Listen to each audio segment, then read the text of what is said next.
अनुपमा में आने वाले हैं 7 बड़े महा ट्विस्ट। नंबर 1, अनुपमा का साथ देने का वादा करेगा दिग्विजय। अनुपमा में दिखाया जाएगा कि दिग्विजय मोटी बात से कहेगा कि आपने भले ही मुझसे मेरा घर और मेरी बच्ची से उसका सपना छीन लिया हो, लेकिन मैं अनुपमा जी का पूरा साथ दूंगा। जब हम बिजनेस में पार्टनर हो सकते हैं तो सुख दुख में भी पार्टनर होंगे। नंबर 2, सच जानकर भी दिग्विजय से बदतमीजी करेगा प्रेम। दिग्विजय और मोटिबा बात कर रहे होंगे कि प्रेम वहां आ जाएगा और दिग्विजय से बदतमीजी से सवाल करेगा।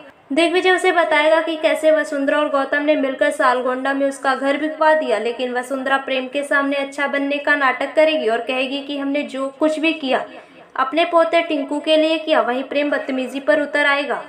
नंबर 3, प्रेम को जोरदार तमाचा मारेगा दिग्विजय।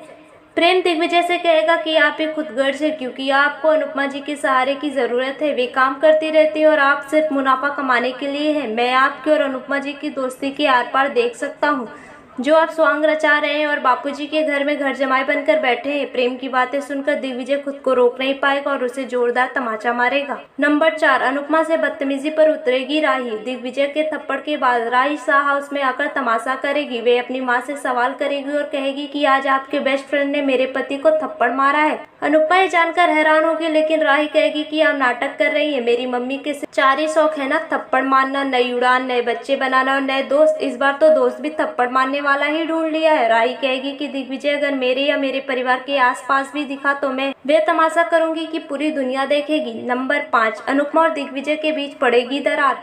राही की बातें सुनकर अनुपमा दिग्विजय से सवाल करेगी, लेकिन वे दिग्विजय से वजह जाने बगैर उसके सामने रोना शुरू कर देगी। अनुपमा कहेगी कि आपने आज और मेरे बच्चों के रिश्ते की खाई और बढ़ा दिया है। अनुपमा की बातें सुनकर दिग्विजय हाथ जोड़कर अपनी गलती मानेगा और वहां से हमेशा के लिए जाने का फैसला कर लेगा। नंबर 6, मां बनने के सुख से वंचित होगी राही। दूसरी तरफ राही को अस्पताल से अपनी हेल्थ रिपोर्ट मिलेगी। वे बैठकर रो रही होगी कि तभी वहाँ एक औरत आकर उससे हाल पूछेगी। राही बताएगी कि उसे विटामिन डी और B12 की कमी है, जिसकी वजह से उसे प्रेगनेंसी में परेशानी हो सकती है, लेकिन उसके परिवार का उस पर इतना दबाव है कि वे किसी को कुछ नहीं बता सकती। राही कहेगी कि पहले ही प्रेम का सपना टूट चुका, अब बच्चे का सपना भी टूट गया तो वो मेरा और उसके रिश्ते भी टूट जाएंगे। राही इस चीज के लिए भी अनुपमा को दोषी ठहराएगी और कहेगी कि ये भी मम्मी की बद्दुआ की वजह से हो रहा है। नंबर 7, बापूजी बताएंगे अनुपमा को सारा सच।